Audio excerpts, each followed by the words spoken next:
everybody. Bert Clark here. To continue our discussion about Mayday, with us now we have Derek Alkonis. Derek is an assistant chief with the LA County Fire Department. He's actually over the training division. He's also been a project manager for various International Association of Firefighter projects that we'll get into. And he's been with LA for 27 years. And basically, Derek, we're going to talk about Mayday, subject near and dear to both of us. So how'd you get started with Mayday? That was way back when you were a captain, you first contacted me. Yeah, that's right. I mean, I think it goes back to probably maybe just prior to 2005. As a captain, I just started really thinking about, my role as a captain, giving assignments to our personnel and engaging them in these dangerous contexts. And, we are rolling on these emergency incidents, and we've got a big responsibility when we're making an assignment for them to engage in an offensive fire attack in a structure fire sense. And the same goes for a wildland scenario. We're chasing these fires through the hills and protecting structures that are in front of the fire. It's a dangerous situation. So there was a time where I just really felt the gravity of those decisions. That thought, am I really prepared to deal with a situation where somebody needs immediate assistance? And in our policies and language that most fire departments were operating under within California, it was emergency traffic. And then you state in clear text what exactly the problem is. And that seemed to be like a lengthy delivery. And I thought about, wow, would I be able to capture all of that information that's coming over the radio? Or what if I was the person that had the problem? Would I be able to say emergency traffic, I'm down on the second floor and all of these things, isn't there something more concise that we can say? That's what kind of initiated it, in my career, is just understanding like really what would happen in that situation where a person got in a tight spot, and how would they make that announcement on the radio? How would I capture it? And then what would I do? That's what kind of got me started on the Mayday trail. And if I remember right, I got a call from you one day because you had read some of my articles about Mayday or something like that. You had written several articles on Mayday, and you actually gave us a little history of Mayday, which was interesting. I hadn't realized that there was this whole movement against it, and then really understanding, both sides of it, and then kind of understanding where I stood on the whole topic. I decided that I would take a stand and say, even before I did that, we did a little survey with our own fireground survival type training in the stations that we were conducting. And so this wasn't necessarily department wide. We were training recruits. We're doing little like isolated training experiences on a firefighter down, Mayday scenarios. Within that training, we would ask the firefighters, so what would you say if you were down? And it was interesting, even though our policy said emergency traffic and then state what the problem was, many of them said they would just say Mayday. Many of them said a lot of other things. Some of them couldn't even come up with what they would say, which told us that there was a problem, and we needed to address it here locally within LA County Fire Department. So those articles really got my mind going toward what can we do. I wasn't interested in solving any kind of national problem. I was interested in solving my problems, and being able to perform correctly as a fire officer, and ensuring that our personnel within LA County Fire Department had a standardized way of addressing the command post when they had their worst day. Yeah, but I think it was really important that you took the materials that we had written and then really incorporated it and showed the LA County Fire Department why it was important. I think that gave a lot of credibility to the whole Mayday work that we were doing. So I want to publicly thank you for that. because that was a big deal. And you were sticking your neck out there a little bit too, buddy, I think, going against the grain a little bit. And it took a little courage to be able to do that, but you saw that it was important. So you brought a lot to the table when you did that. So, and I can remember some of the things you were talking about. I think it was you were talking about when you had your company meetings, you'd have them do it with their radios and they're talking through the microphone and using their gloves and stuff. Talk about that for a minute. I thought that was pretty creative. Yeah. So in our morning lineup, I think most fire departments around the country are going through some sort of brief in the morning. So the other captain and I, Captain Brian Bennett, a good friend of mine, we decided, hey, let's do it over the radio. Let's actually do our morning lineups over the radios.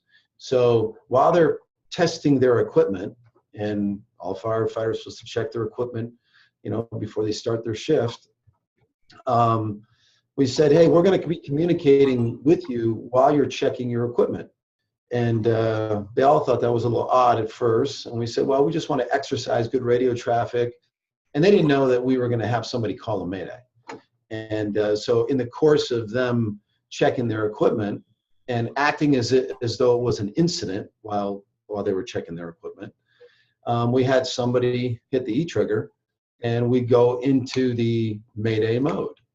And we'd be able to exercise the process of communicating with the downed firefighter and other folks, that were on the same channel, exercising, restraint on the radio, and at the same time listening to what was going on, so they were better informed on how they can participate in the rescue. So as odd as it may sound, I mean, that kind of got a thumbs up, I will say, and because the firefighters saw that it was valuable to, one, communicate on the radio in a non-routine manner, just checking out your equipment, and then going through the actual Mayday, hearing the tones, understanding how the radio switches to an open mic for that individual who hits the E-trigger for 10 seconds, how they interact between the incident commander and the downed firefighter. And so we did that for several weeks. We'd say, okay, grab the radios and get out there and check your equipment. We'll be communicating with you. And then we pull the person in, okay, hit the Mayday. You could be creative and reinforce the behaviors that you want on a daily basis, but you got to be willing to do something different. Yeah, and that's one of the things I learned from watching all the Mayday stuff, that radio needs to become a normal part or extension of the firefighter. You can't wait till the last minute to learn how to use it. You need to be so familiar with it. It's like looking at your watch or being able to tie a knot with your eyes closed. And I still today don't think we practice enough on being able to do that. Just out of curiosity, when you bring your rookies into rookie class, do they all get a radio for the time while they're in rookie class? We teach them early. It is a perishable skill. You got to be comfortable with gloved hands, manipulate those radios, and that's a key piece of safety equipment that we reinforce over and over again. And we found that we have to, because as you get away from it, people forget how to use it effectively. You may not have to use it, but you better be prepared when the time comes. So let's move on a little bit to your work with the International Association of Firefighters and the Fireground Survival piece, and how a Mayday was incorporated into that curriculum. And tell us a little bit how that's going. This was probably 2006. We went to the IFF, and it wasn't only myself. I mean, there was other people that were interested in making a national program to support Mayday in a response to a downed firefighter. And the IFF picked it up. They said, hey, we want to get a grant, and we want to create a project where we have a international curriculum to support fireground survival. The challenges with any large organization deciding to engage on a controversial topic, and I say controversial, fireground survival has been controversial in the United States Fire Service, because there's different ways to do it. There's different ways to approach it, to command it. It's not universally accepted. and it's dangerous training also. You're talking about training in conditions where it's harsh and people can die. Having the IFFs, raise their hand and say, no, we feel like this is important enough to put some horsepower behind it and to come up with a standardized plan was just a huge win to the American Fire Service. Having an organization around like the IFF to ensure that it stays contemporary is outstanding. And they're doing trainings. I don't know how many a year they do, but they've got probably a good 40 master instructors that are traveling around the country and Canada on a routine basis, delivering this week-long training. I mean, as you know, in the beginning, NFPA standard said firefighters couldn't use the word Mayday because it could interfere with ships at sea and planes in the air. And Firescope even did not want to use the word Mayday. So that was a big challenge that the Fire Academy had, and I personally had. We did get permission from the National Urban Search and Rescue Committee to use the word Mayday, so there was no problem with the radios, but it still took almost 10 years to get NFPA to change the standard, and I credit the IAFF with leading that charge. So now it's become part of the lexicon. So this is a shout out and thank you to IAFF and to you personally for championing it, and then also the fireground survival piece. I think in the fire service, sometimes we get prideful of the things that we've done, and they're great and they're supposed to work, right, forever. But sometimes we need to modify. We need to change a little bit because we thought we had it all right, and maybe it wasn't quite right. Mayday is a great example of that, where it wasn't included in NFPA. It wasn't included in fire scope. However, there was folks out there that were trying different things, and like yourself, like me, and a group of others, and said, you know what, this has got to change. What's going to happen over the next 5 years in terms of Mayday doctrine? Some standardized drills coming out, but people being innovative about it, and how we can reinforce those behaviors of learning how to call it, how to communicate in a stressful environment.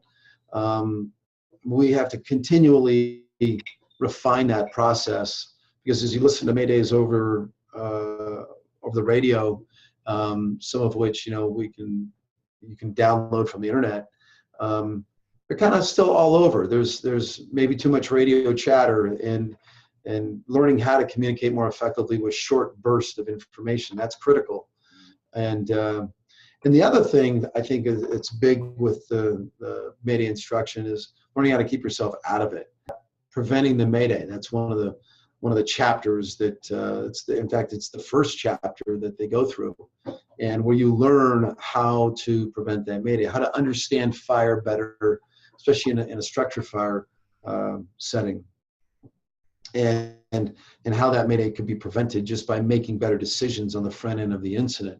How to position yourself better, how to assess risk versus reward, how to understand where the fire is growing, and where it's going, where it's getting its air, and what potentially could happen if more openings are provided, more air, and all that. So I think those are big things. Refining our communications during a Mayday, and then really learning how to keep ourselves out of this situation. Learning how to assess the buildings better, assess the fire's growth, and however they do it, as long as they practice with it, that's the most important thing. Yeah, you got to know how your system works. And the first time you do a full-scale Mayday training, you may find out something that you didn't even know about your radio. Yeah, exactly. That's why you practice with it. You practice for those failure times. Practice. That you can't anticipate, but you got to be ready for it. All right. We're getting close to the end there, Chief. Got any closing comments or remarks for our audience? No, I really appreciate the opportunity to just share, the experience of LA County Fire Department, and, are we doing things in the most effective manner? There's better ways to do things, and we need to discover them and implement them, which is, I think we all understand that it's very difficult in the fire service because of bureaucracy to make changes, but the consequence of not doing it is too grave to consider. And so we've all got to roll up our sleeves and say, hey, if something needs to be changed, let's do it. And I think Mayday is a great example of that. Yeah, and one person can make a difference as long as he's got good friends to come along with him. Yeah, that's right. That's right. And I think, you've been a friend of the fire service for a long time, a member of the fire service for a long time. You saw it early. And, people like myself caught on and said, wow, man, this is really making sense.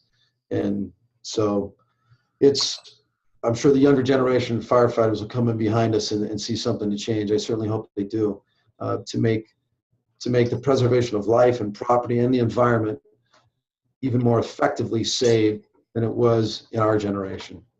That's a great place to stop, Derek. Chief, thank you very much. I'm Bert Clark.